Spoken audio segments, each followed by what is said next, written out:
Conegliano Valdobbiadene Prosecco, Telios, Major Events Media, Canon ed RTL 102.5. Ringrazio la RAI, che è broadcaster della Mostra del Cinema e media partner della Biennale di Venezia.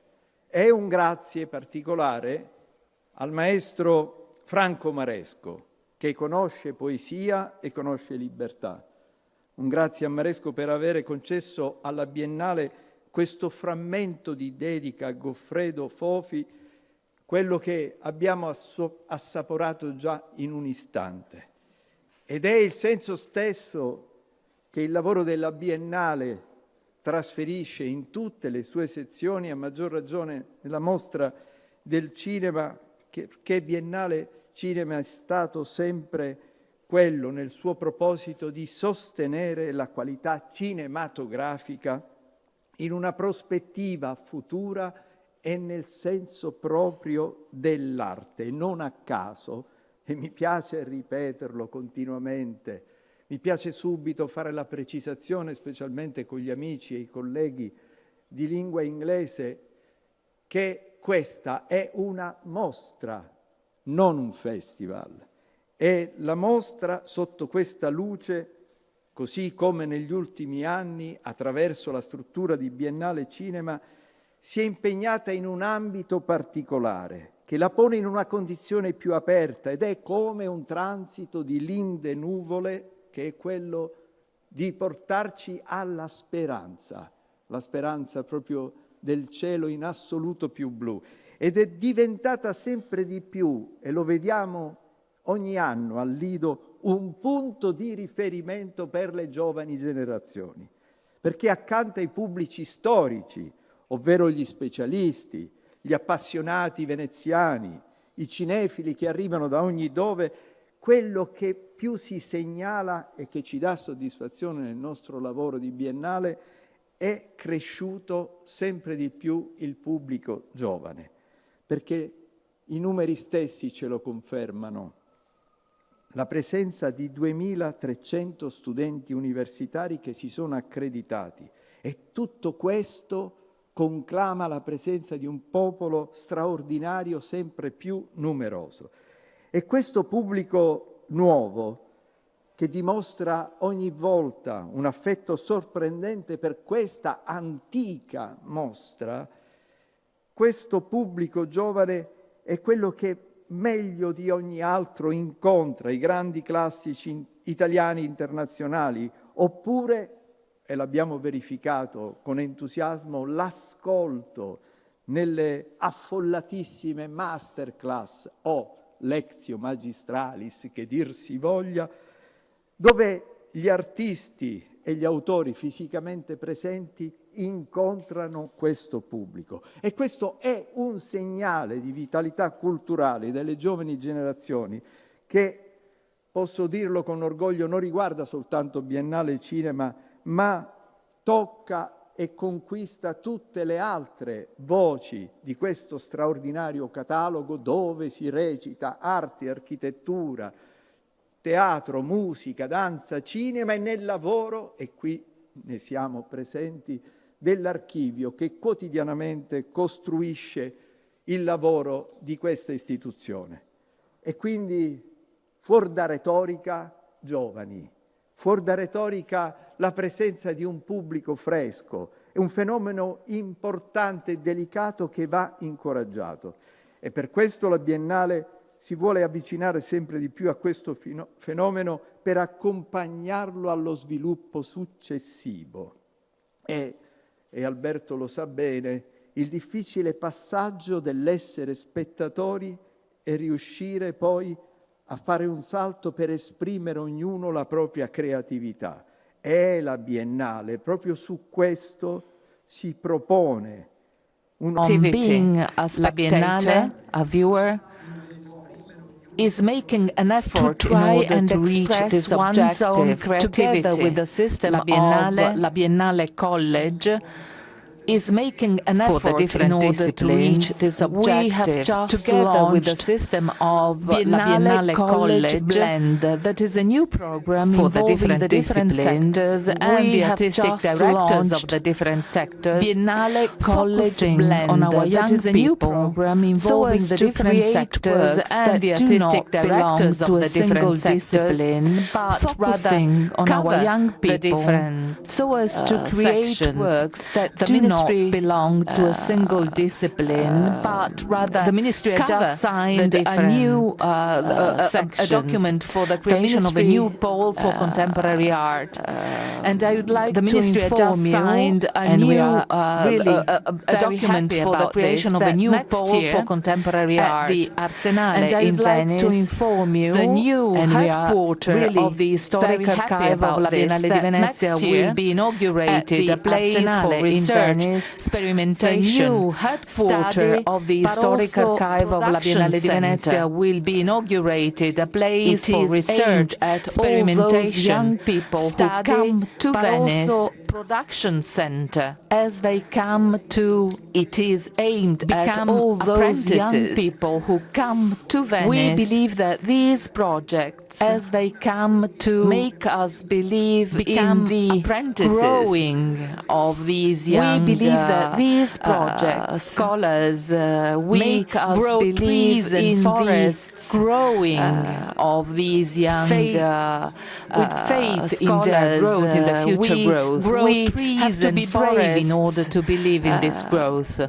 Faith, and as it is for the different in their growth, in the future growth, we also have to be brave in order to believe in this growth. Alberto Barbera, with its talent, as it is for the different surprises, sections of La Biennale, also for the film festival, with its director, we give evidence of the fact that dreams can become truth. With the newly awarded being brave protagonists, you cultivate we give evidence of the fact that dreams can being awarded. Truth. In this workshop, being brave helps you cultivate hope, because this is the heart of the question. This is being awarded. The critical spirit in this workshop helps us to do.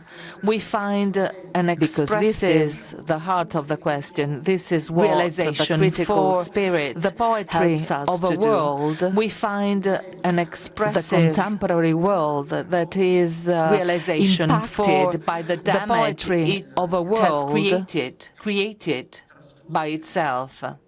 This brave approach to art can respond to our thirst for culture. It can help build a shelter for those who had their homes destroyed by war. And it can provide the truth to those who have only been lied to. Cinema can bring knowledge to people. We have art that can give back conscience to all of us who are like ostrich hiding our head in the sand of indifference. Working with La Biennale, sitting and watching the other making their best efforts for the realization of this Biennale, I heard some rehearsals of, I thought of the verses of a song, Povera Patria, of 1991. And I was surprised by the fact that in 1991, the poet was proposing a clear line, a clear verse in his song. Aren't you troubled by those bodies on earth without any heat? This was written in 1991. He didn't know that in our cell phones, in the information networks, those bodies would become something we are used at, something we have become indifferent to, something we can neglect. I know that in Alberto Barbera's work, we will have a forging of knowledge, a forging of culture, the basis for an active citizenship in our thinking community, with the sky of freedom above us, freedom to allow us keeping our feet, and I'm quoting Raffaele Fior, in order to keep our feet on clouds. Thank you, Alberto. Thank you all.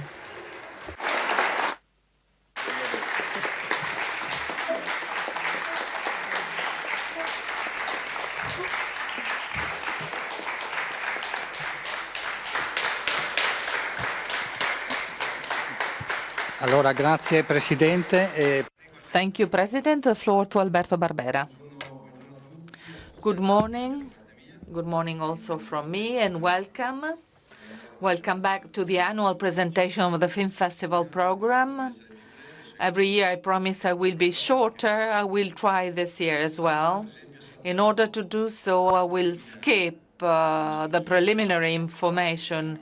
I will spare you the ritual list of numbers on the films that have arrived, the 360-degree selection, the alternation of great masters and emerging talents, and the graphs on gender percentages, which, however, are in the press kit for the fans of these things. So no figures, and let's start immediately with the list of invited films. I would remind you that we have already announced a number of programs, Final Cut in Venice, for example, and the participation of the 3 focus countries in Venice Production Bridge, Morocco, Great Britain, and Chile.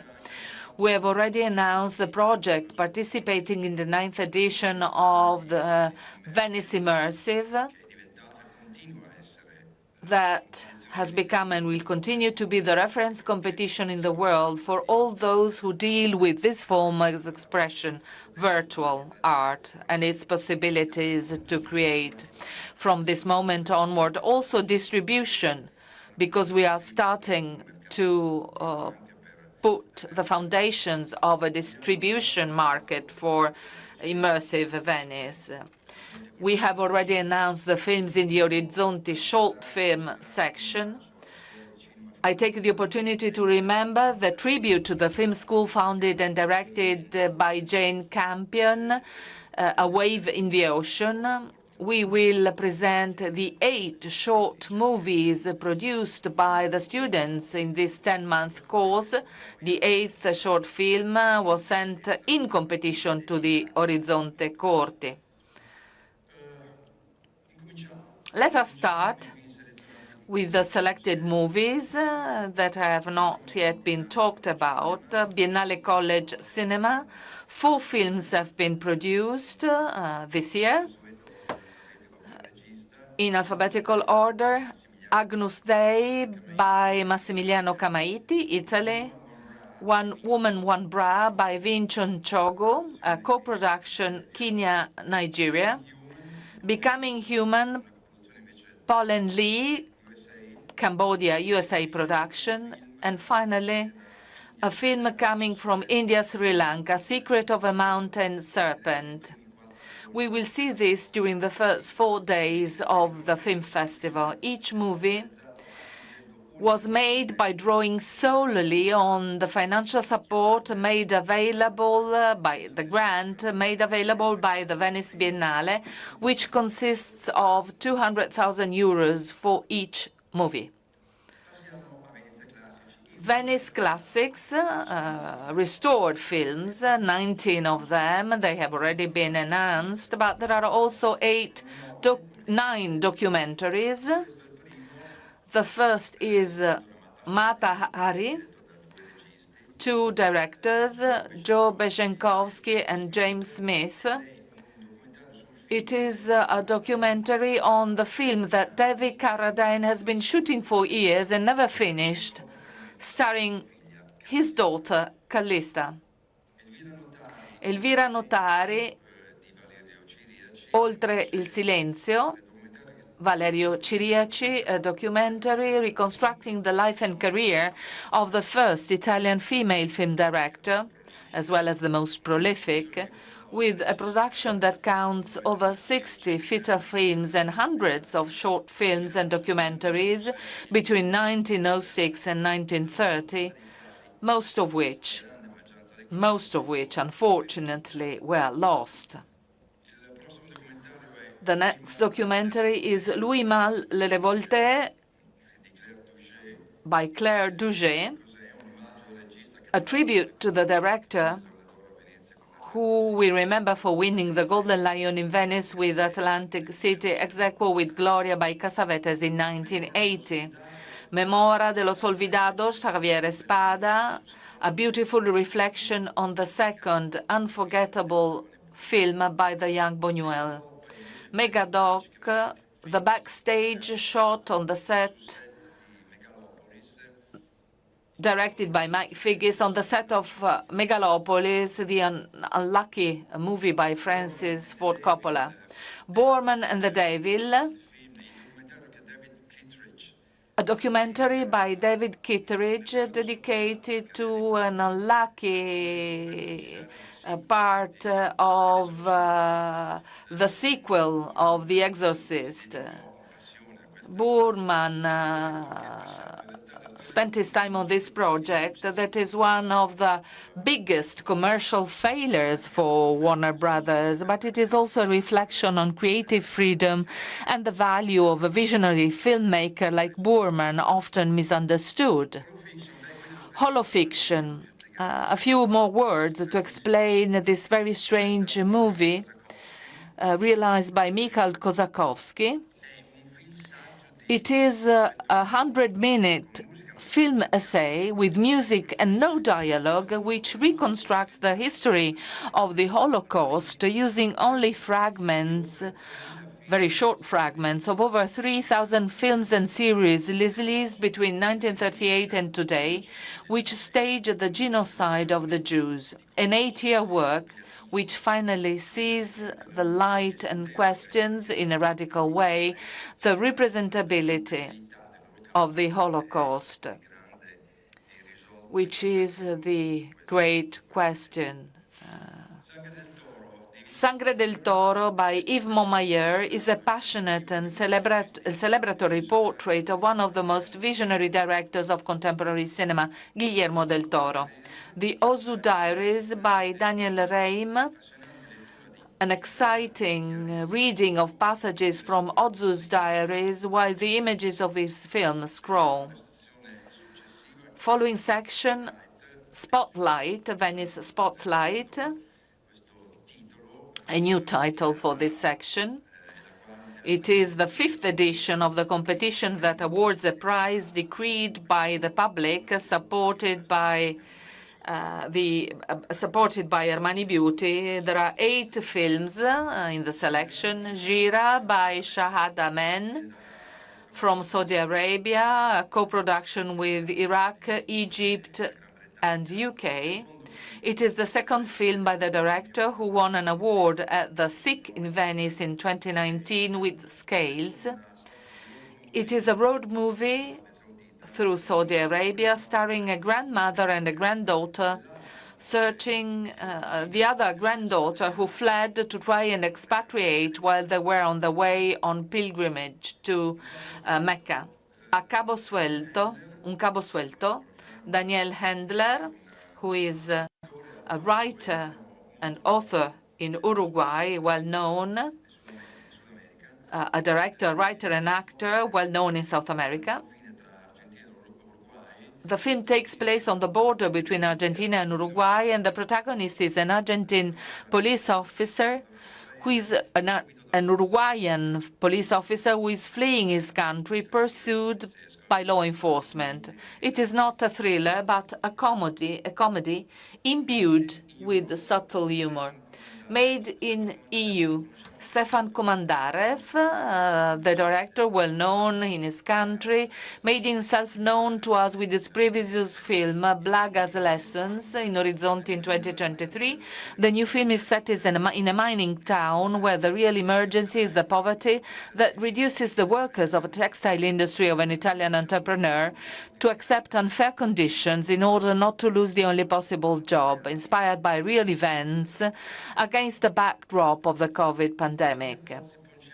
Pozzi Ponciroli had made a name for himself for a beautiful Western, Old Harry, out of competition in Venice in 2021.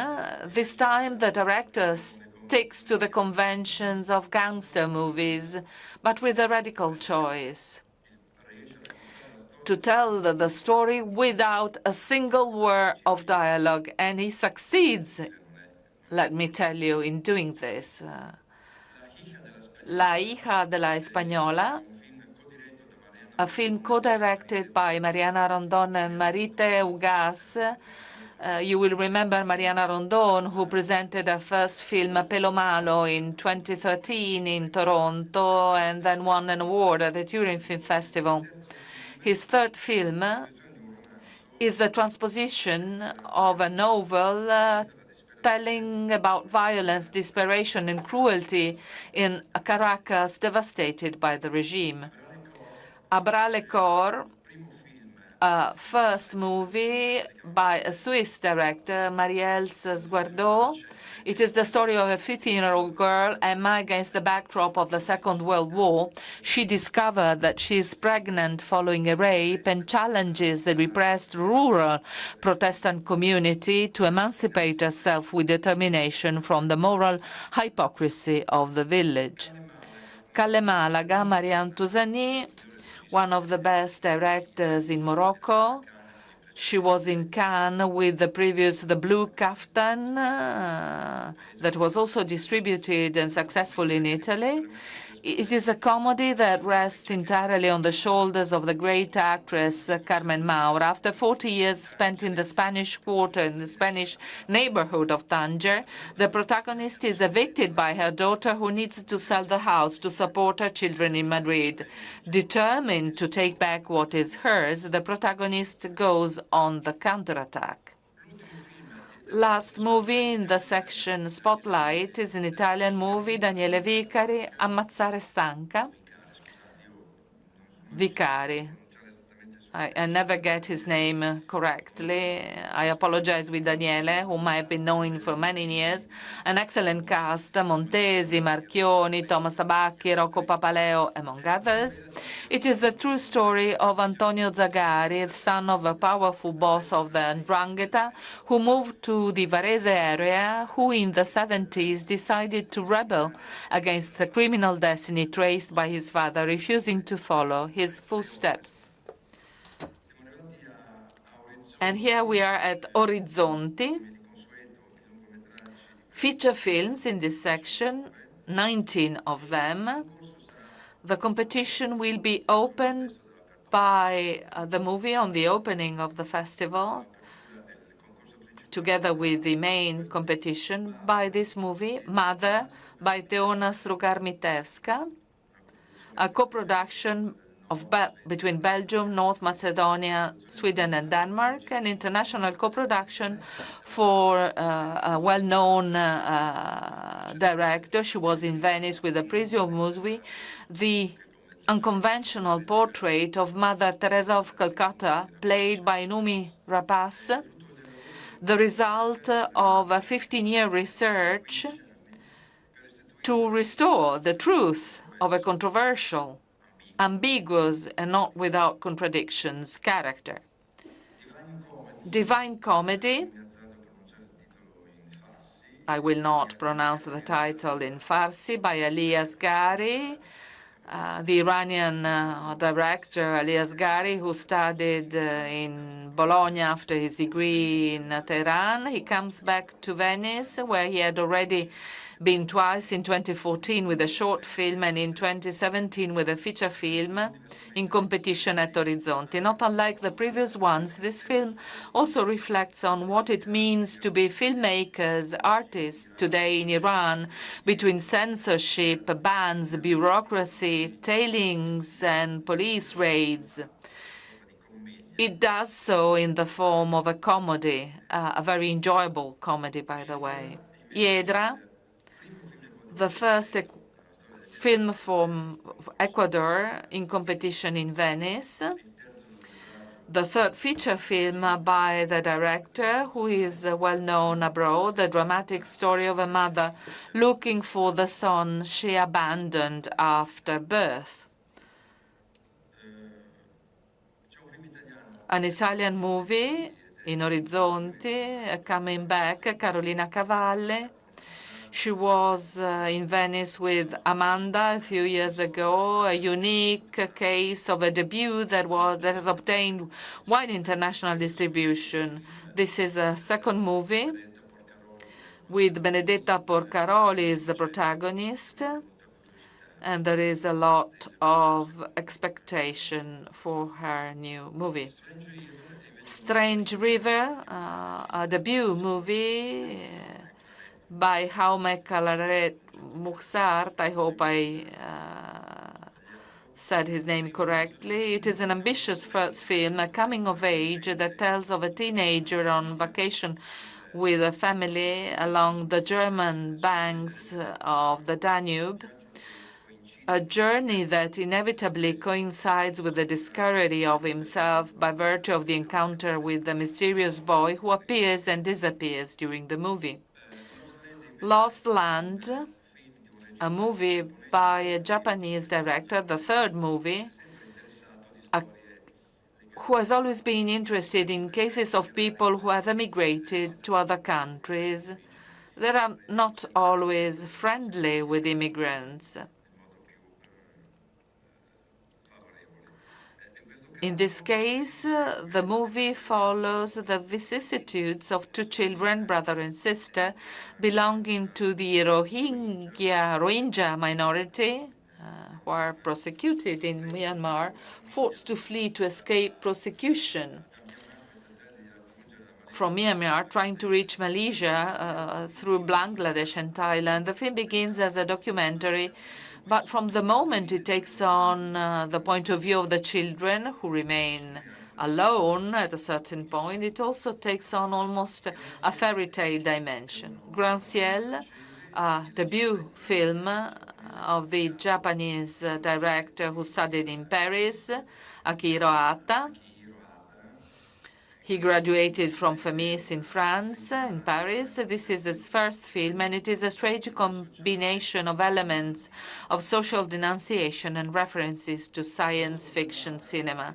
Rose of Nevada is a movie by a British author, a science fiction film, although set in the realistic context of a small fishing village in Cornwall with a stellar cast that includes George McKay and Callum Turner, the most famous, internationally renowned actors, British actors. Late fame, Kent Jones is the second feature film by Kent Jones, former film critic and collaborator of Martin Scorsese. He relies on a consummate producer like Christine Vachon and an exceptional performer like Willem Dafoe to tell the story of a former poet whose work is rediscovered by a group of young New York artists. Milk Teeth is the second movie of a director who made a name for himself in the Orizzonti section a few years ago, in 2022, with his movie To the North. This new film, much more complex and mature, is set in the late 80s, just before the fall of Ceausescu, and take its cue from the disappearance of a little girl to reconstruct the climate of oppression and hypocrisy of the regime. Pin de Farti, with the switch with the initials reversal, is a movie by Alejo Mogillansky. The director is part of the group of independent Argentine artists known as El Pampero Cinema. 3 years ago, we made the acquaintance of the beautiful movie by Laura Citarella, Trinke Lauken. You certainly remember it. She's coming back as an actress here, and the title, with the initial reversed, refers to the theatrical test by Samuel Beckett, Fin de Partie, a starting point for a triple original interpretation. Father is the third movie by Teresa Notova, who won an award for the best film at Locarno in 2022 and won an award for best work in progress at the MIA in Rome last year. I do not want to spoil anything because you have to be surprised by the unexpected narrative of this story. En el Camino by David Pablos, a Mexican director who was in competition at Horizonte with his first movie, La Vida Después, in 2013. He returns with his fourth film, an original love story set in the most violent part of Mexico between truck drivers and drug traffickers near Ciudad Juarez. Song of Forgotten Trees is a debut movie by a young Indian director, Anuparna Roy, who tells with great delicacy and sensitivity the story of two modern female roommates in Mumbai, forced to measure themselves daily with the irreducible machismo of a society prisoner of behaviors and habits that are difficult to eradicate. The second Italian movie by Laura Samani, Un anno di scuola, based on the novel by Stuparic. While the novel was set in Trieste in 1919, Laura Samani sets it in Trieste in 2007.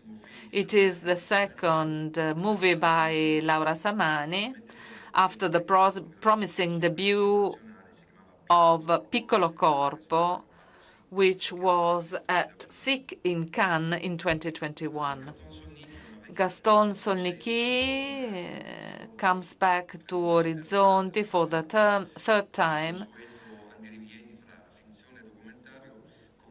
between fiction and the documentary, a Viennese trilogy. Willem Dafoe is the manager of a historic hotel that fights to avoid the closure decided by the new owners of the hotel. Barrio Triste is the first feature film by Stills, a photographer and director of Colombian origin, well known for his music videos, many of which are extremely innovative, many of which were made with Bad Bunny, who also appears in the film. The film is partly related to the late Harmony Korine. From Thailand, Human Resource, the debut film of this Thai director.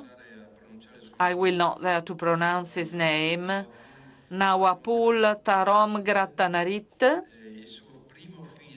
His first movie had been financed by Biennale College Cinema in the first edition of Biennale College. After a few commercial works, Nawapul has come back with a film of great stylistic and formal rigor, which reflects on the problem of the world of work in an advanced capitalist society.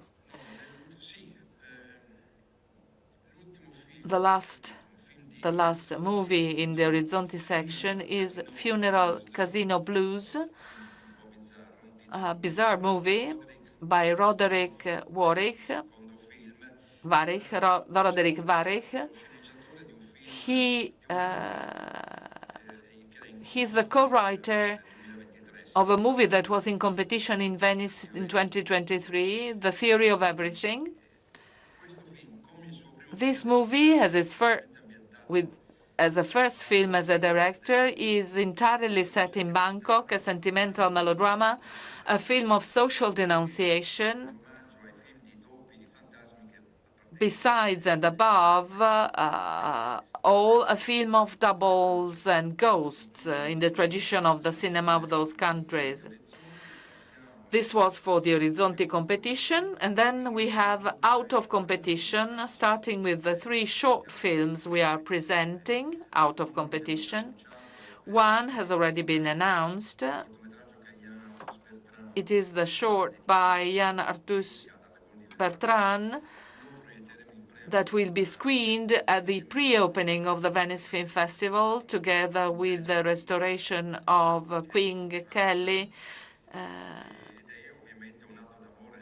It is an act of love for Venice and a strong reminder to reflect on the delicacy of its ecosystem that risks disappearing. The second short is by Rachid Bouchareb, co-produced by France. While waiting for a next feature film on the same theme, Bouchareb has made this short, 21 minutes, with archive pieces on the nuclear tests carried out in the Sahara Desert by France during the occupation of Algeria, with damage to health and the environment that still remain, and for which France has never acknowledged its responsibility.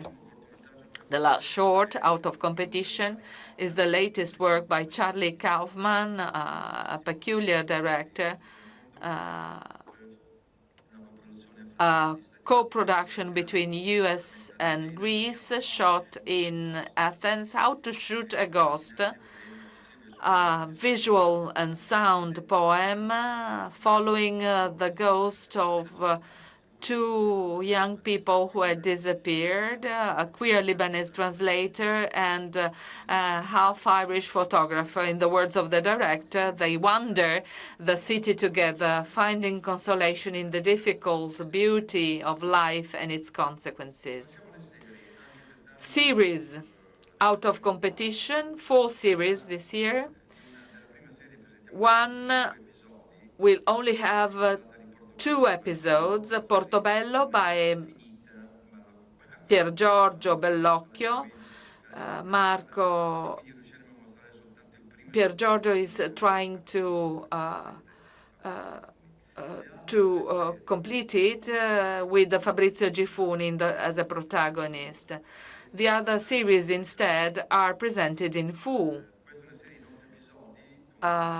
Un Prophète by Enrico Artal, an 8-chapter series inspired by Jacques Audiard's masterpiece, which won the Grand Jury Prize in Cannes in 2009, and is written by the same screenwriters of that film.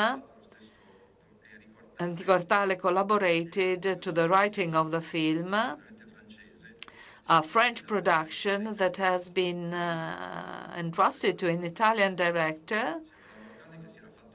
He became known in Venice with his first film in 2013, Il Terzo Tempo, and then returned to competition in Orizzonti in 2023 with Il Paraiso, which deserved 2 awards, Best Actress and Best Screenplay. A new series by Hagai Levy.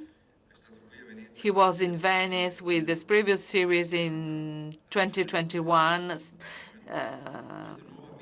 based on Bergman's Scenes from a Marriage. This new 6-episode miniseries is based on the writing of Etty Hillesum, the young Dutch writer whose diaries, written in Amsterdam in 1941-1942 under Nazi occupation before being deported to Auschwitz, and are among the brightest and most courageous testimonies of the 20th century. Her books sold a lot in Italy. I repeat, the brightest and most courageous testimonies of the 20th century.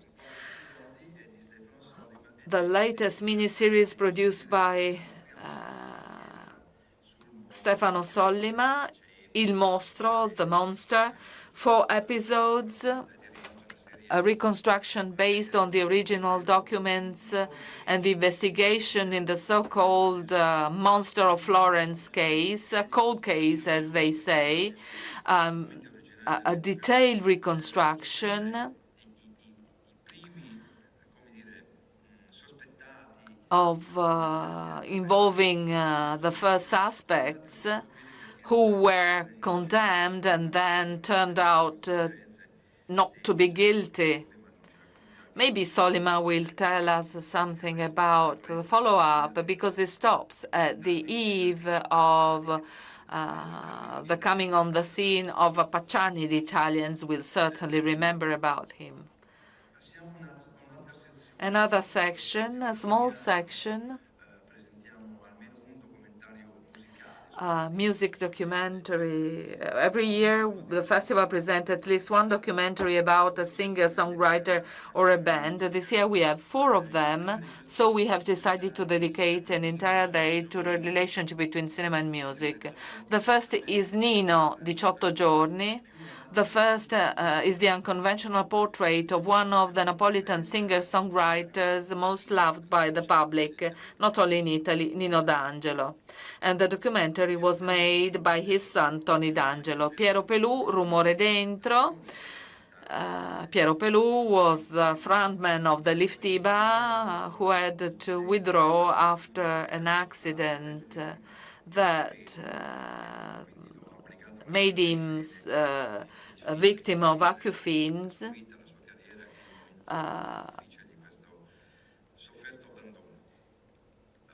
He's subjected to tinnitus, and he had to retire from the scene.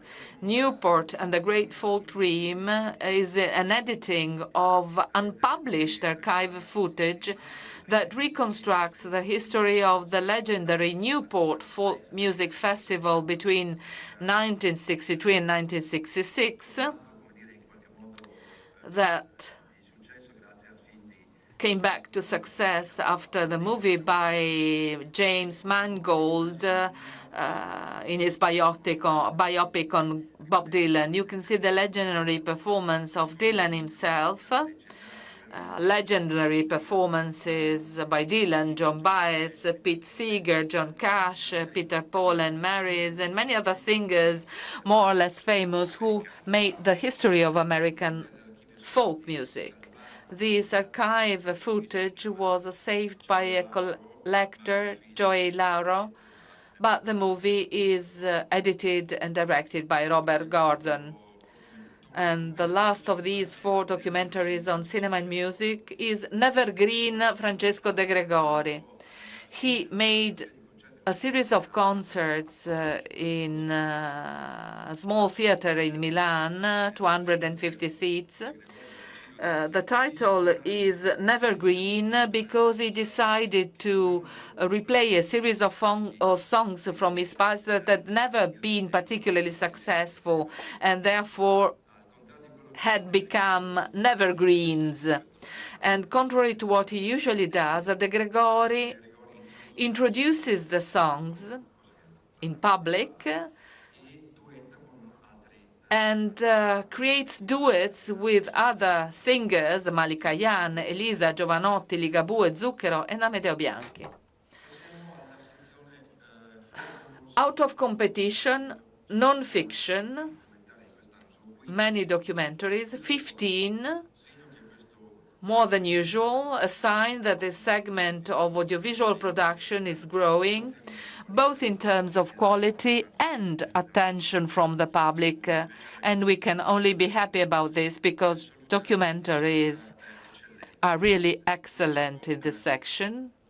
We start with an Afghan director who lives in the Netherlands today, Abuzar Amini, Kabul Between Prayers, an observation of the daily life of a young Taliban who leaves the countryside to serve at an armed checkpoint in the capital controlled by the Taliban. We discover that his only desire is to be able to become a martyr one day, and his younger brother is educated in the same cause. Ferdinando Scianna, you need no presentation. Ferdinando Scianna is one of the best-known Italian photographers. He was the first to be admitted in the Magnum agency in Paris. The documentary is by Roberto Andò, as Scianna was a source of inspiration for him, as Andò himself was for Tornatore. Mark by Sofia is the portrait of the designer Marc Jacobs. Sofia Coppola has been a friend of his for a long time. She reconstructs his career and the years when both were young, the New York Nights and the street show organized with Spike Jones by Sofia Coppola herself, a very lively documentary. I Diari di Angela, capitolo terzo, the third chapter of the reconstruction by Yervan Chanikian with his wife Angela Riccilucchi. She disappeared a few years ago. They portrait and collaborate with the writer Lucrezia Lerro, who gives voice to the intimate writing of Angela Riccilucchi, telling about the artist's poetics and her illness. Janikian points out that it is a political movie. What is personal is political, they used to say in the past, and so it is easy to understand why we can say this about this movie.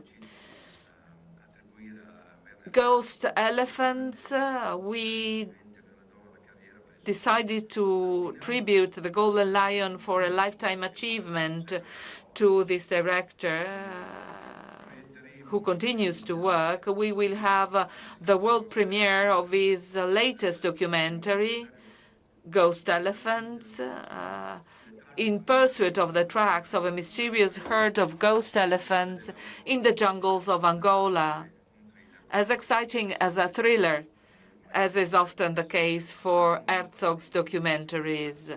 They seem to be fiction, sci-fi movies. Jiang Kei, My Father and Gaddafi, a documentary co-produced. She's the daughter of the greatest political opponent of Gaddafi, a human rights activist.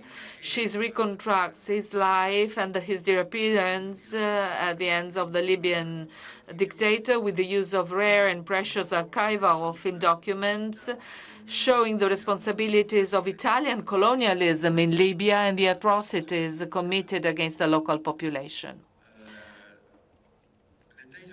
The Tale of Cillian, the new documentary by Tamara Kotevska. She had earned a double Oscar nomination with the previous film, Honeyland. This new work stages the story of a farmer and his unlikely but real friendship with the stork in the country where there is the highest number of storks in the world, against the backdrop of the economic crisis of agriculture in North Macedonia, which has forced many farmers to emigrate in search of work.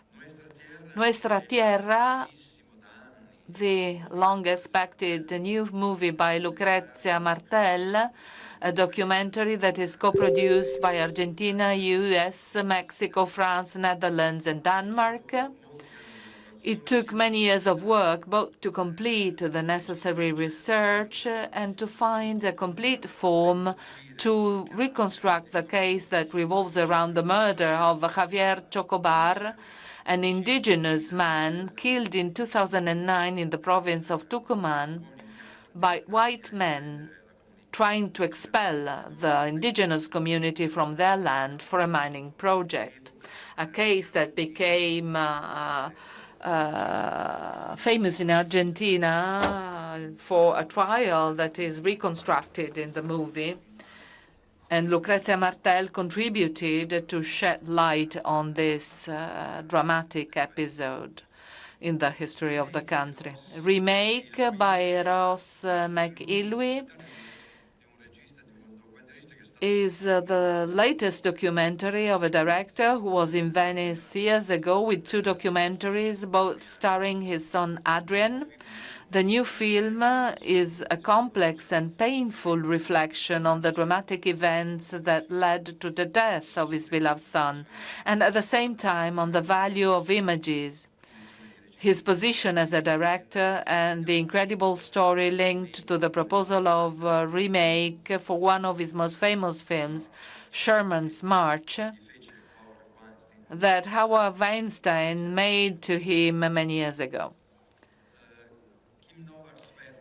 Kim Novak's Vertigo by Alexander Philippe, realized on and with Kim Novak. It is thanks to Alexander that we got in touch with Kim Novak, who was attributed the second Golden Lion for Lifetime Achievement. Alexander Philippe last year won the award for the best film on the film The Texas Chainsaw Massacre by Toby Hopper. This is a portrait of this extraordinary interpreter. Cover Up by Laura Poitras. She doesn't need any presentation. She won the Golden Lion in Venice in 2022. It is a portrait with Mark Obenhaus, a portrait of one of the most famous American investigative journalists, Seymour Hersh. Not many know about him. He's shy and obsessive. It took many years to convince him to stand in front of a camera. Seymour Hersh is the author of the most important reports in the 1950s in the U.S.,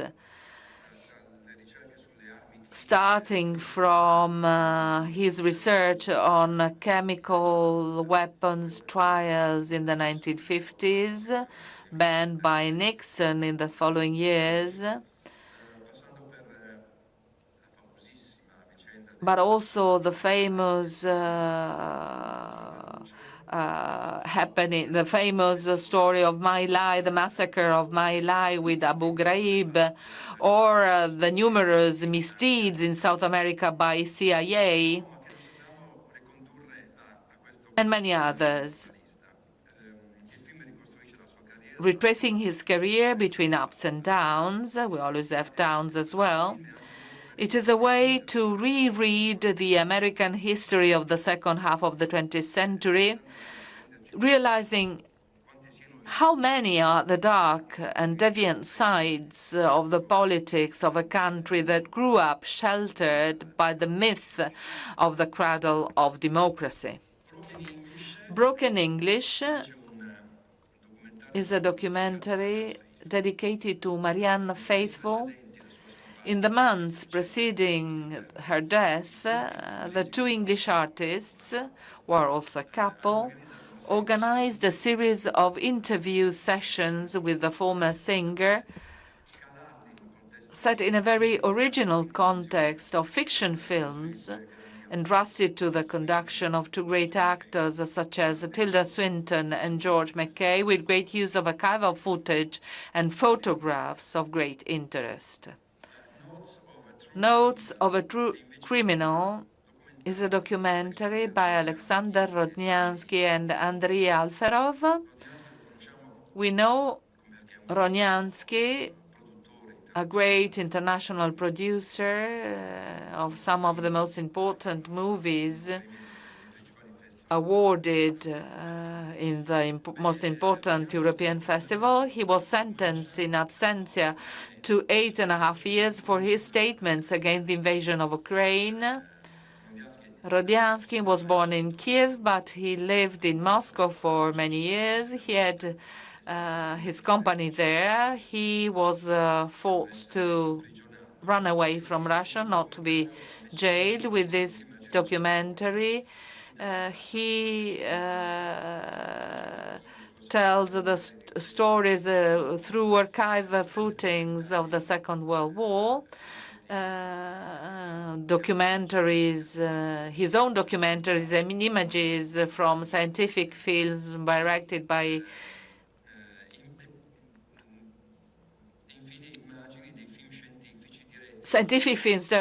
his teacher and mentor, Felix Sobolev. The film is very personal and becomes a Soviet counter-story, which begins with the tragedy of Babin Yar, passes through Chernobyl, and reaches the beginning of the invasion of Ukraine in 2022. Alexander Sokurov is back in Venice after many years with a monster movie, a 5-year-long documentary, Director's Diary. Sokurov, between 1961 and 1995,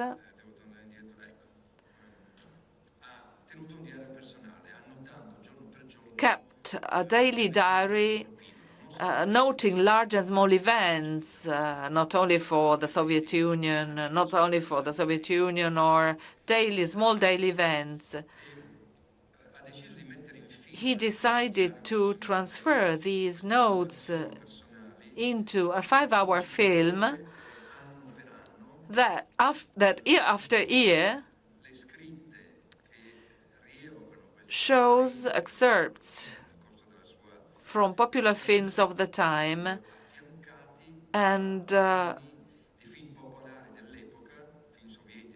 popular films of the time, but also Soviet propaganda footage. It is not easy to follow. You have to maintain 3 different levels of reading for this movie, but it is extremely interesting.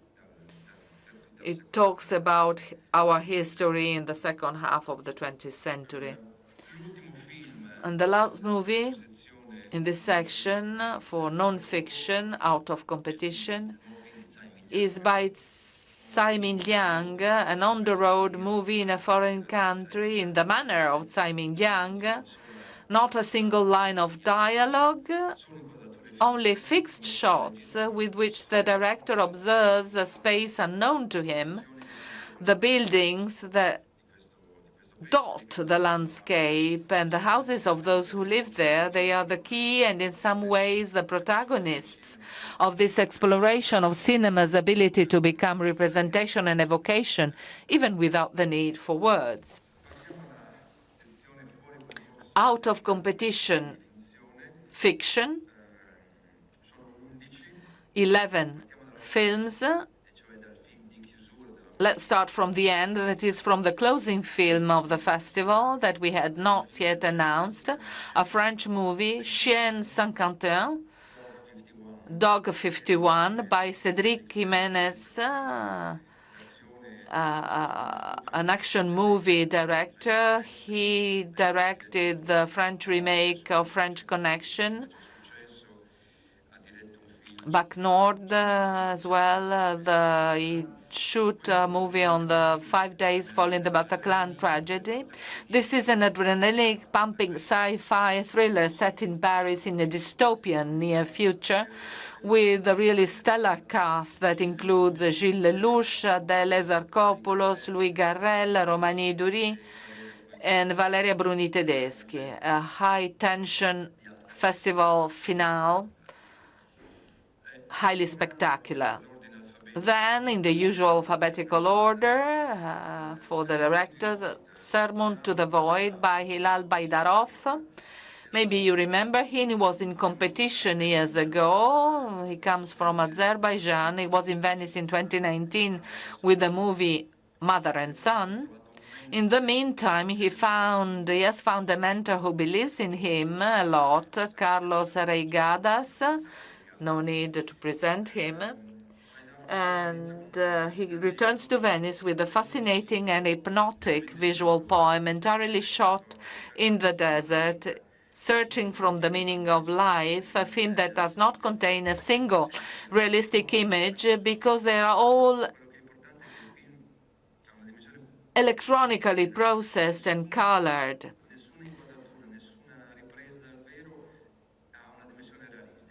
There are no realistic images. They're all processed and treated electronically, accompanied by a reiterated reflection in the form of a narration on the vanity of the world and on the need to abandon our daily obsessions to find a meaning for our existence. A tribute to one of the masters of Italian cinema by Antonio Capuano,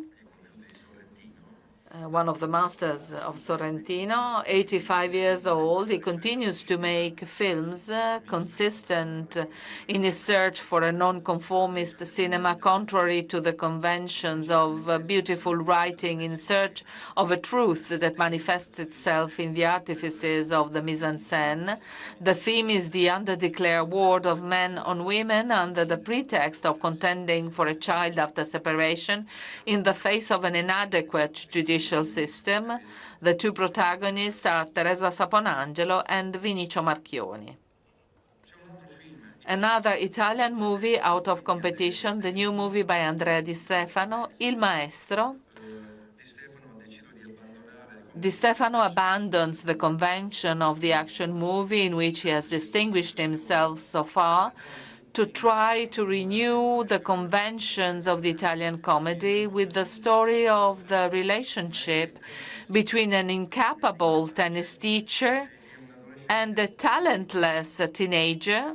Pierfrancesco Favino is perfectly at ease in the figure of a loser defeated by life, but the real revelation is the boy, surprising Tiziano Menichelli. We will certainly see again in other films because he is really extremely good. Although this is his debut film. After The Hunt,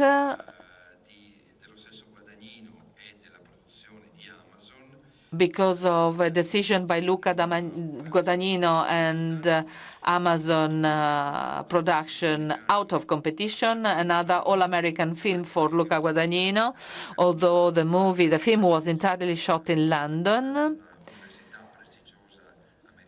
It is set in a prestigious American university. A young American actress, Nora Garrett. It is the story of a complaint of sexual violence in the context of this prestigious American university. A stellar cast: Andrew Garfield, Julia Roberts, Chloe Sevigny, Ayo Edibiri.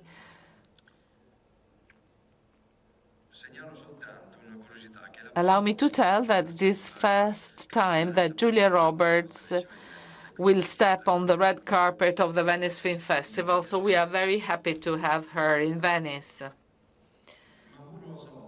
Mamoru Osoda, I am not passionate of Japanese action movies. He is one of the greatest animation movie producer.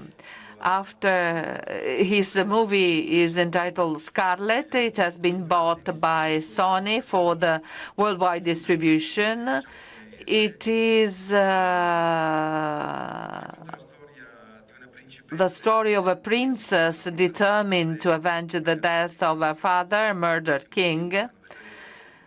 There are many references to Western tragedies, Shakespeare in particular, and it takes place largely in a dimension that is defined the land of the dead, where those who do not carry out their revenge risk vanishing into the air. I let you discover this masterpiece by a master of animation. The Last Viking. Anders Thomas Jensen is a prolific Danish screenwriter He won an Oscar for one of his first short films. This is a dark comedy, a surreal journey that mixes dramatic, comic, and grotesque tones in search of a hidden treasure after a robbery which ends in the most extravagant of ways. Among the protagonists of a prestigious cast, Danish actors, Matt Mikkelsen stands out, the most celebrated actor in that country, and he was very famous internationally. He comes back to Venice. He was here last year with an out-of-competition movie. In the Hand of Dante, a movie that is being talked about, that has been talked about for 2 years, the latest movie by Julian Schnabel, long blocked for a dispute we are not going to talk about. It was blocked by this dispute between the author and his financiers. The film arrives in Venice without the cuts that had long been threatened.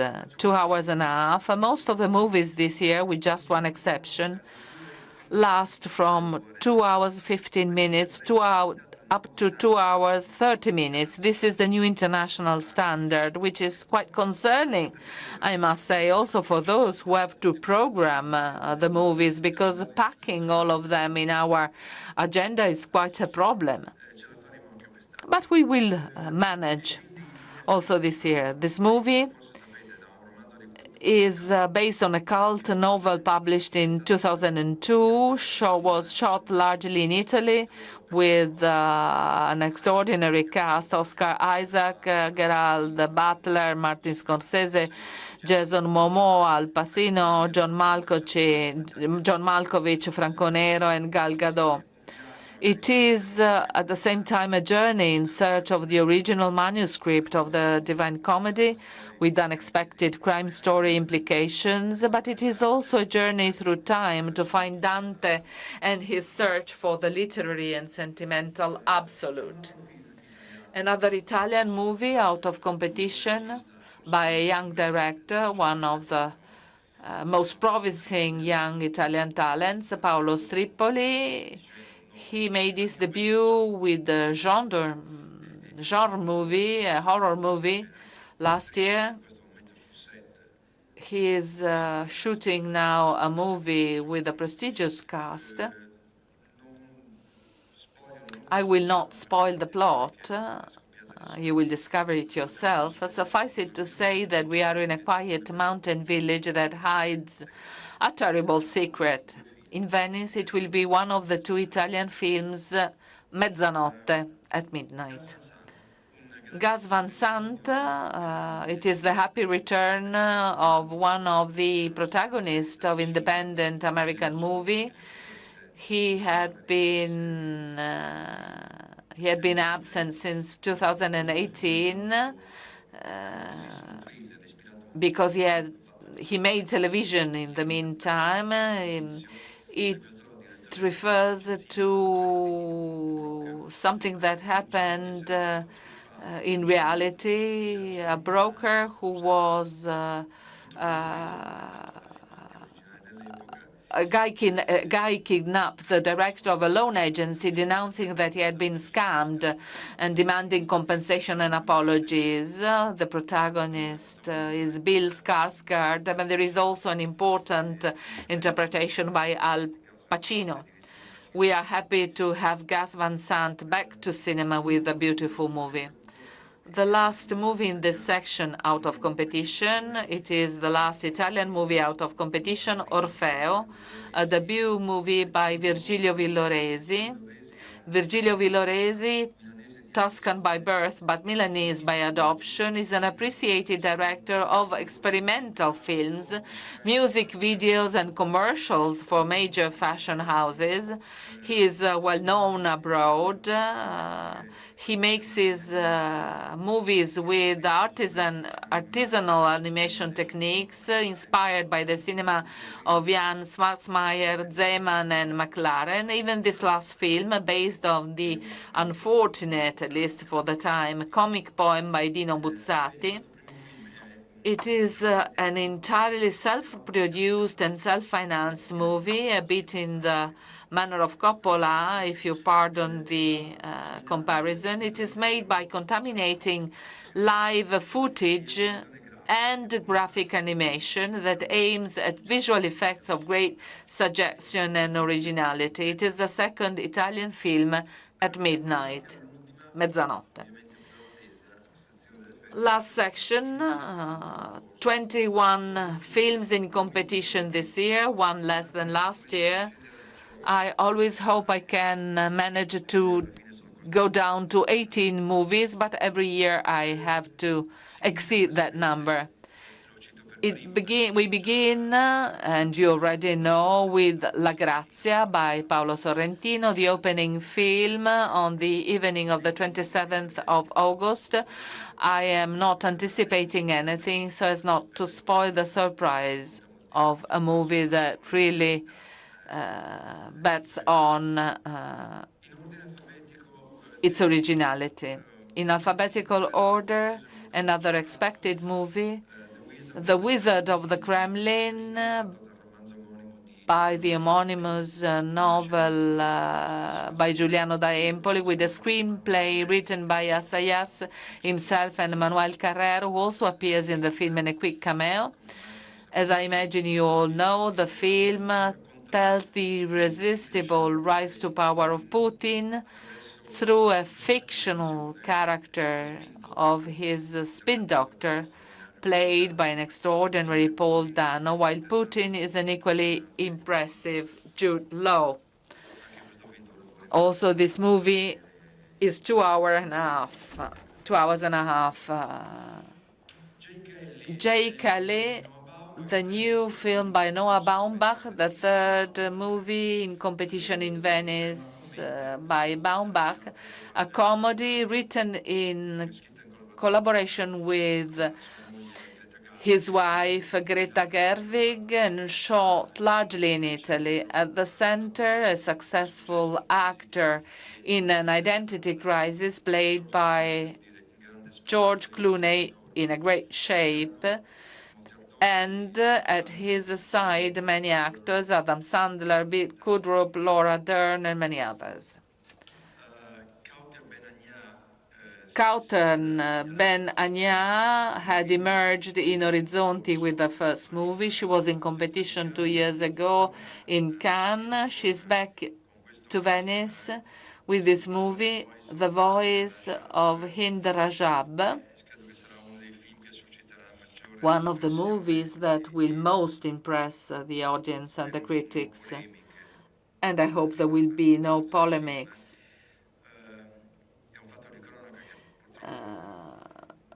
A sad event you will probably remember, referred to by many media.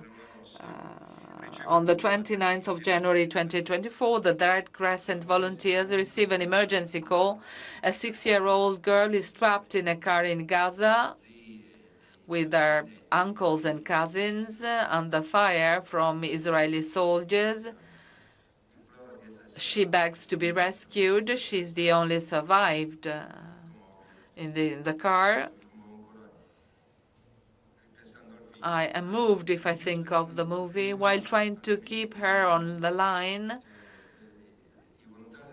the volunteers of the Red Crescent try to do everything they can to get an ambulance to her,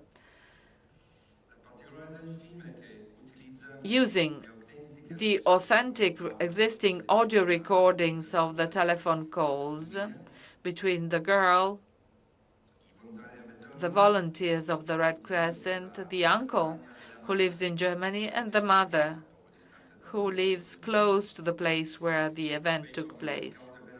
Kauter Benania reconstructs the tragic episode. The telephone calls are authentic, I must remember this. House of Dynamite, different dimension, the expected comeback of Catherine Bigelow. Her latest movie was in 2017, and it is therefore a great pleasure to greet her back in competition.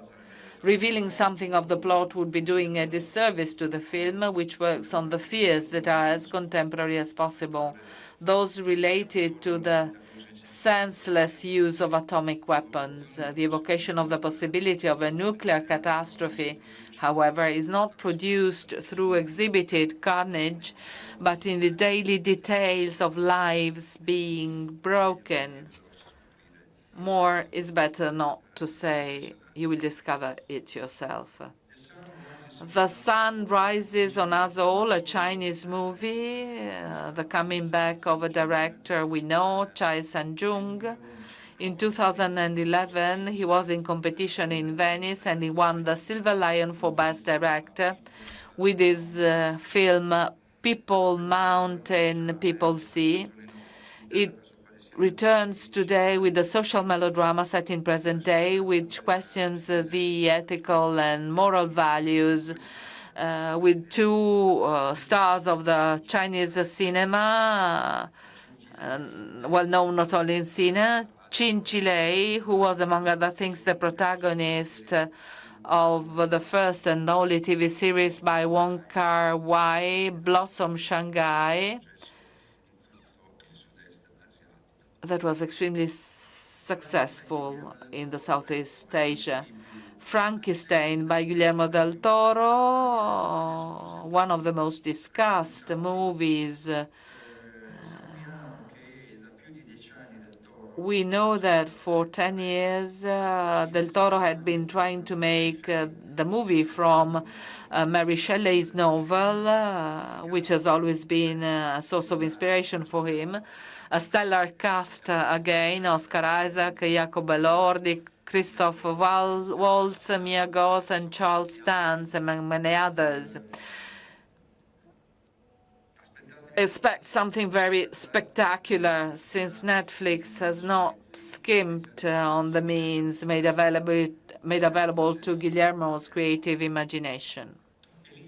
Elisa by Leonardo di Costanzo is the second Italian movie in competition in Venice. For his fiction feature film, Leonardo di Costanzo worked on a book by one of Italy's leading criminologists, Adolfo Ceretti, Gingio, for his friends, in collaboration with Lorenzo Natali, another criminologist. The book is entitled I Wanted to Kill Her, Io volevo ucciderla, and a very successful novel, and is a true story of a murderer who killed her sister and tried to do the same with her mother, perhaps also with her father.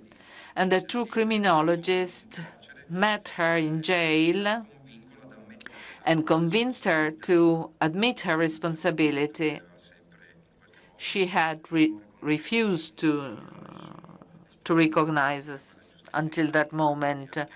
The two criminologists support the so-called restorative justice, an extremely topical theme. A pied d'oeuvre, the seventh movie by Valérie Donzelli, the first time in competition in Venice. There is a novel at the basis of this movie, a successful novel in France, not translated in Italian, the story of a successful photographer who abandons everything to devote himself to writing. He discovers that he has suddenly become poor and has to invent a way to survive in order to achieve his goal. He lives in a basement, a case of resilience to try and materialize one's own dream. Bastien Bouillon is very good at interpreting with delicacy and irony the role of an individual willing to do any job, even the most humiliating, in order to safeguard his freedom.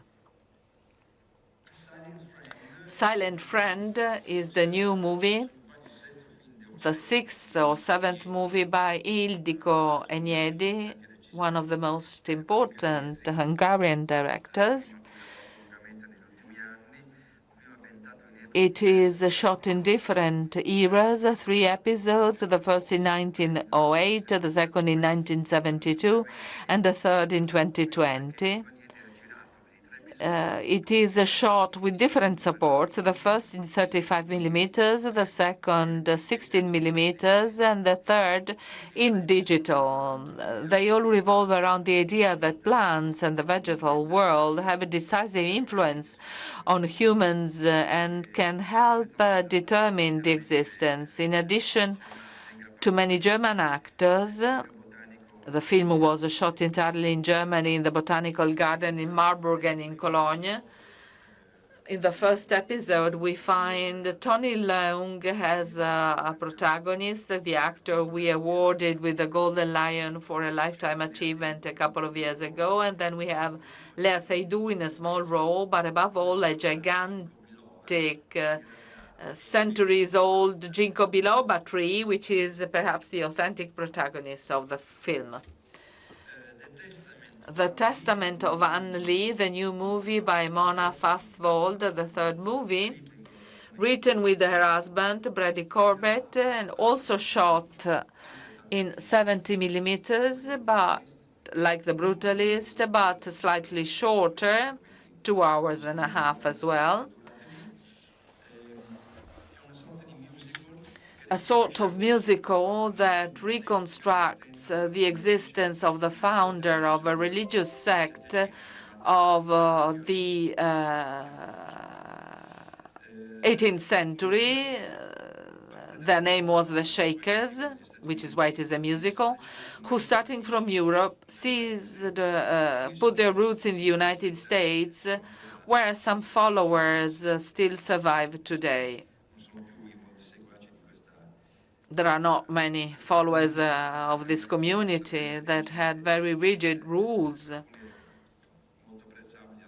some of them acceptable, some others quite questionable, like absolute chastity. You will discover it. Father, mother, sister, and brother. The first time, Jim Jarmusch, he was never in Venice before. It seems incredible. I tried to bring him to Venice in the past years, but Cannes had always prevailed. We managed to have him this year.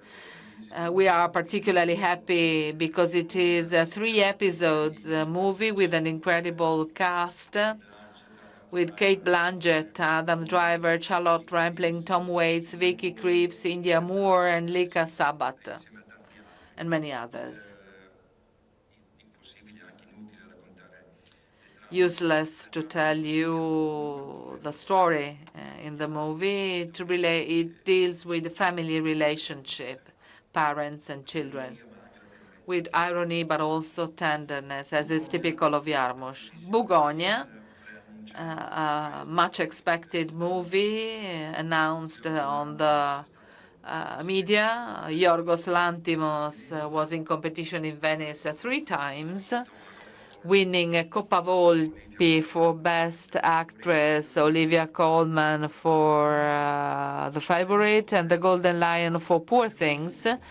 This is the remake of a Korean movie of 2003, not too well known, which is why I will not spoil the story of the movie. It is a sci-fi story with lots of surprises. The protagonist is Emma Stone, her 3rd collaboration with Lanthimos. Not the last, I think, as well. And the other Italian movie in competition is Duse by Pietro Marcello, who returns to Venice after Martin Eden, with which Luca Marinelli won the Coppa Volpi for his best performer. He returns with a film about the last years of Eleonora Duse, played by a magnificent Varelia Bruni Tedeschi, with his most ambitious film for Marcello, the cynic reinvention of the past and its protagonists, Leonora Duse, Mussolini, D'Annunzio, is reflected in the use of authentic archive footage, which is usual in Marcello's movies, but this time they are used in a truly extraordinary way, with the long journey of the body of the unknown soldier that crosses Italy from the Alps to the Vittoriale in Rome, where it was buried, and it follows the evolution of the events and the attempt of Duse to go back to theater. Un film fatto per bene, the fourth Italian movie in competition this year. Franco Maresco is also back. He was in 2019 with La Mafia non è più quella di una volta, that earned him the special jury prize. The pretext of the film is the film never made about Carmelo Bene, although it is a movie about Carmelo Bene, and you will see. The text is a long, self-ironic and bitter reflection on his personal obsessions, the inability to finish the films. He has started the contempt for what Italian cinema has become, the desire to escape and isolate himself from a world in which he does not recognize himself. Speaking of unfinished films, you have seen at the beginning the images dedicated to Goffredo Fofi. You will see other images at the end of this press conference. And then you will see a third excerpt during the film festival, parts of an unfinished movie. Maresco started a few years ago on and with the Goffredo Fofi that was interrupted and not yet edited. We hope the movie will be finally produced. If you want to stay here at the end of the press conference, you see another 5-6 minutes dedicated to Goffredo Fofi. Goffredo bellissimo. Orphan by Laszlo Nemes. He started with a film in competition at Cannes, Saul's Son. Another film in 2018 in Venice, Tramonto. Orphan is perhaps his most personal film to date because it is based on his father's memories. And perhaps for this reason, Nemes renounces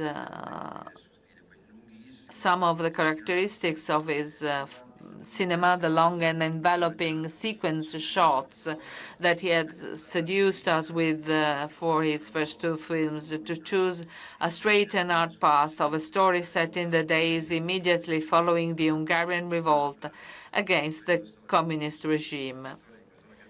But it is a movie about the story of this boy who still waits for his father, who had disappeared during the Second World War. He has to come to terms with another possible father. The second French movie, the third French movie in competition is L'Étranger by François Ozon. We must recognize the courage of Ozon for having decided to attempt a new film adaptation of Camus' novel after that of Visconti in 1967 with Marcello Mastroianni in the role of the impassive protagonist. In this case, the role is entrusted to Benjamin Voisin, one of the most talented young French actors. Unlike Visconti's film, this film is in black and white, but I leave it to you to discover other differences. Park Chan-wook, another movie that was given for granted in the Italian selection.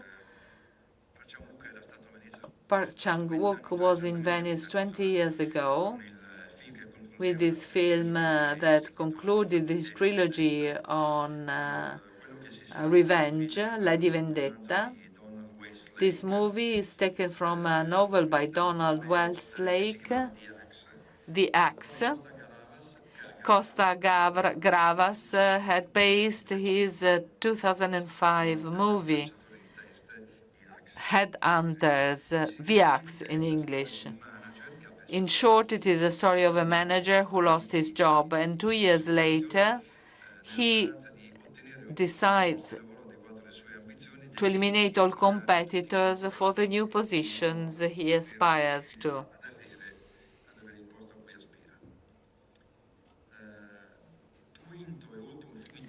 Fifth and last Italian movie in competition, Sotto le nuvole, Gianfranco Rosi.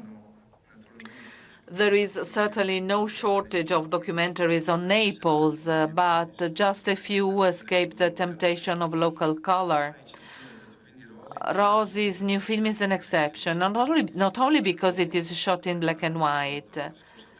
Rosi spent 3 years in Naples in order to compose an affectionate and philosophical, even ironic mosaic that brings together past and present grave robbers and firefighters, archaeologists and prosecutors in the Republic, the humanity of a street teacher and the echo of a war in a Syrian ship carrying grain from Ukraine. You will discover the movie yourself. Benny Safdie, one of the two brothers, who is alone in the creation of this movie. Also, his brother is working alone to another movie that will be screened in the autumn, The Smashing Machine. It is the real story, the true story of Mark Kurt, a wrestling champion of the 90s, played by Dwayne Johnson, who is himself a wrestling champion, better known as The Rock before becoming an actor. Next to him, we have Emily Blunt in the part of his wife in a memorable performance. Last movie, and we have come to the end of this long list of titles, is the first film by Shu Qi,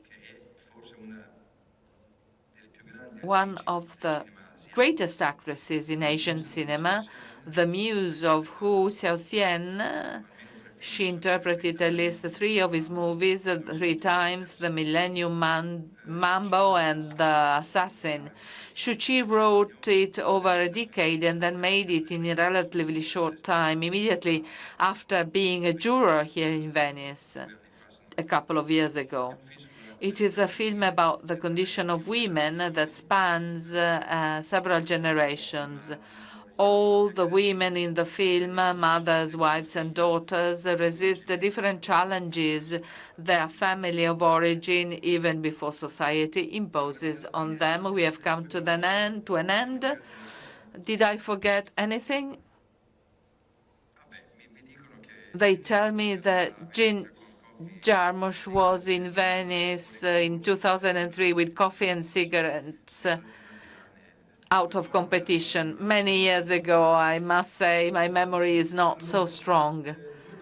A couple of things. First of all, my thanks. President Buttafuoco started by thanking everybody at the beginning of this press conference. My gratitude goes to President Buttafuoco, who has supported me in these 2 years of activity, granting me full freedom of movement and selection. I want to thank Andrea Del Mercato, the best general manager of La Biennale, although he's very shy, Deborah Rossi, who also directs the Historic Archive for Contemporary Arts, my assistant, Angela Savoldi. You know her better than me because she's sending letters and messages. So when they get the invitation, she's thanked by everybody. The group of people who supported me in the research and selection of the films, we started at the beginning of January. I cannot mention them all, as I cannot mention all those who work in the cinema office. All the girls, they are almost all girls in the cinema office. They are fantastic. Without them, there would be no festival. So my gratitude goes to them. I want to thank Pascal Dio, head of the Venice Production Bridge. I want to thank Savina Neirotti, who manages Biennale College Cinema. I want to thank Michelle Reillac and Liz Rosenthal, without whom there would be no Venice Immersive Competition. Alessandra Speciale, who holds the strings of Final Cut in Venice, and finally, special thanks to Paolo Lughi, our precious head of the press office.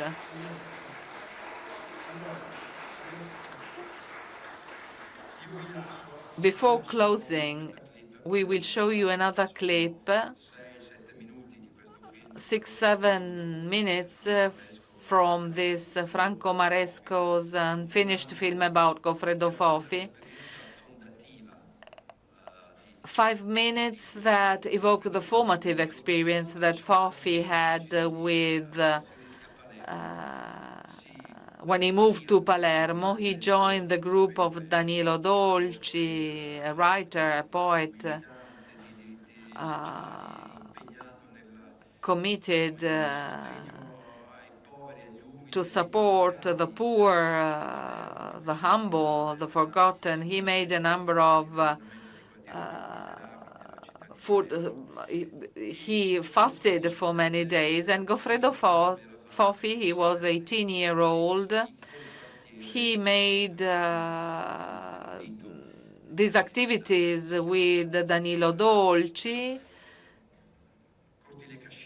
in what used to be Cortile Cascina in the 1950s. Well, Goffredo talks about that experience, the fundamental experience in his life, he says.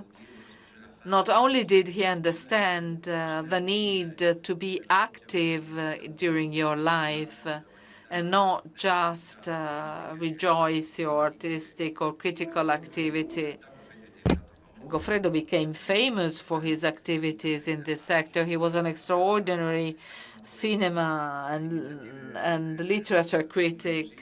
He started a number of initiatives. He wrote many magazines who are still a reference for our literary culture.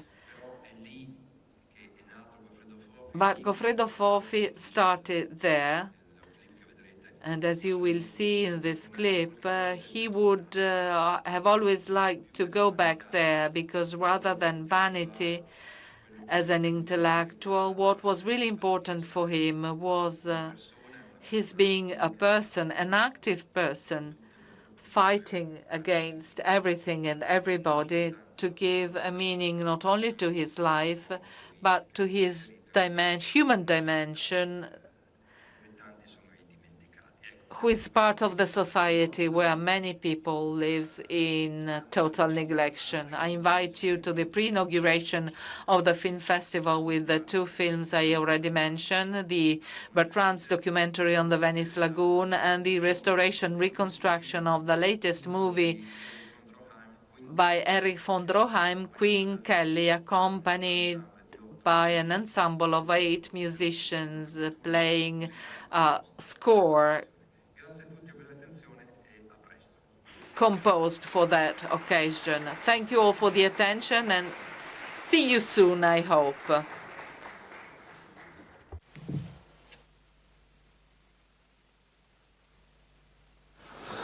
Goffredone.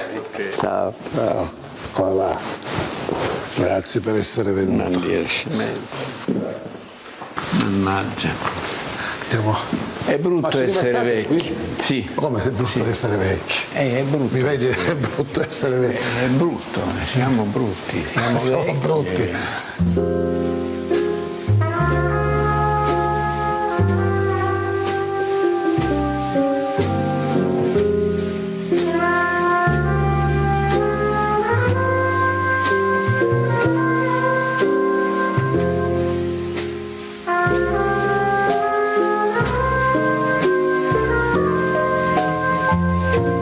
La contraddizione è nel fatto che io godevo a occuparmi dei bambini e dei morti di fame. Ecco, era il mio mondo. Sono entrato lì a 18 anni e mi ci sono trovato coinvolto in un modo assoluto, perché Cortile Cascino era questo: i poveri, reietti, marginati e i bambini, insomma. Lì mi sono costruito le mie idee, anche sulla letteratura, anche sul cinema, anche su tutto il resto. Il resto è venuto veramente molto dopo. Questo è quello che mi manca di più oggi. Se fossi giovane ripartirei da lì, non certo dallo scrivere libri o fare il critico.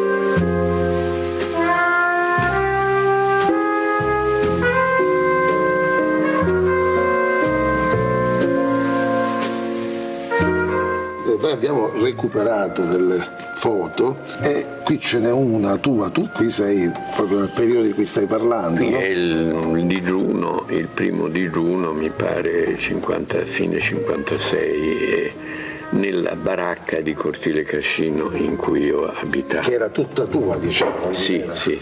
Quando ci fu il digiuno, Danilo arrivò e ovviamente cambiò anche un po' la scenografia perché voleva, come dire, lui in qualche modo, come dire, gli serviva venire a fare il digiuno a Cortile Cascino perché era il punto più infame di Palermo secondo tutti, e poi perché c'ero io che gli assicuravo una audience, no? Un'attenzione da pazzo, insomma ero il garante del fatto che, capito? E quindi io una brandina, lui sul tavolo e digiuniamo appunto quei 7 giorni.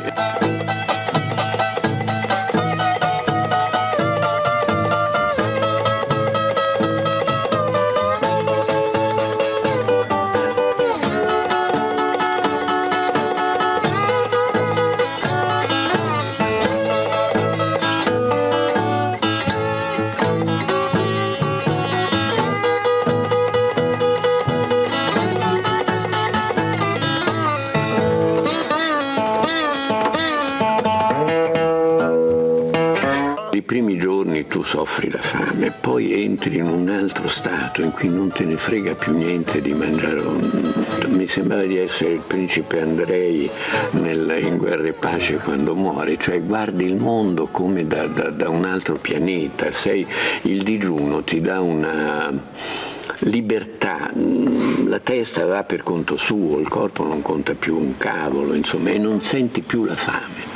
Al 4º giorno io proprio finiva la fame e ero una specie di beatitudine, gli ultimi 2 o 3 giorni erano proprio... Così devono essere esperienze mistiche. Sì, un'esperienza mistica.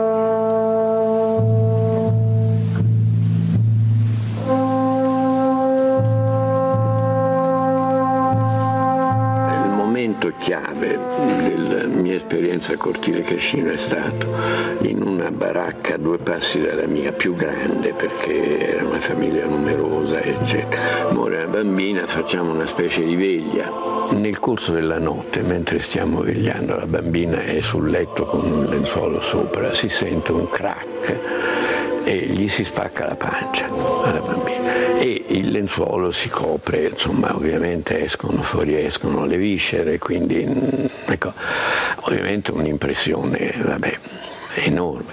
Quando io sono tornato, finita la veglia, diciamo, a un certo punto sono tornato nella mia baracca, io avevo un quaderno, quelli neri che c'erano una volta, insomma, su cui pigliavo degli appunti, delle cose che dovevo fare e ci ho scritto sopra, l'ho ritrovato anni dopo, insomma, ci ho scritto sopra per traverso grosso, proprio chiaramente con rabbia, con una matita con cui proprio da strappare il foglio, ci ho scritto sopra: odio i ricchi.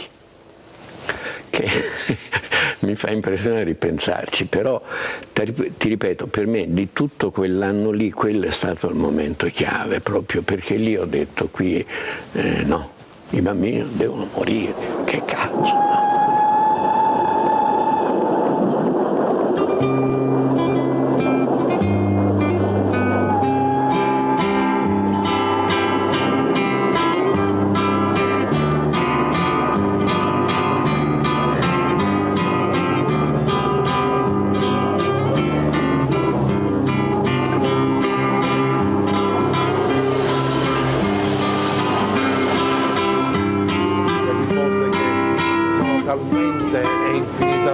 Tante che una nega l'altra.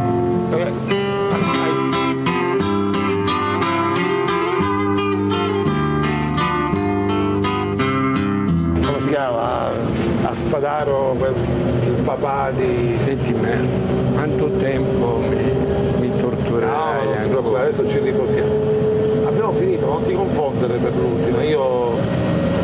so che è l'ultima, però se appena le 9:30, girare avanti così fino a mezzogiorno io crollo.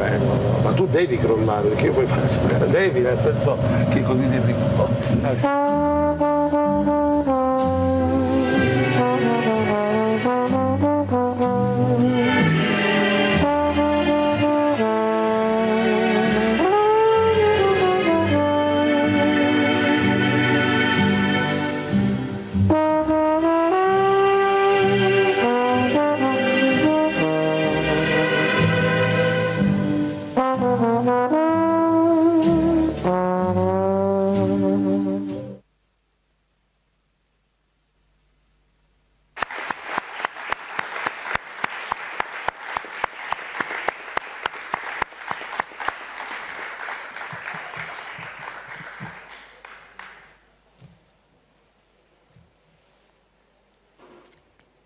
Finita, eh?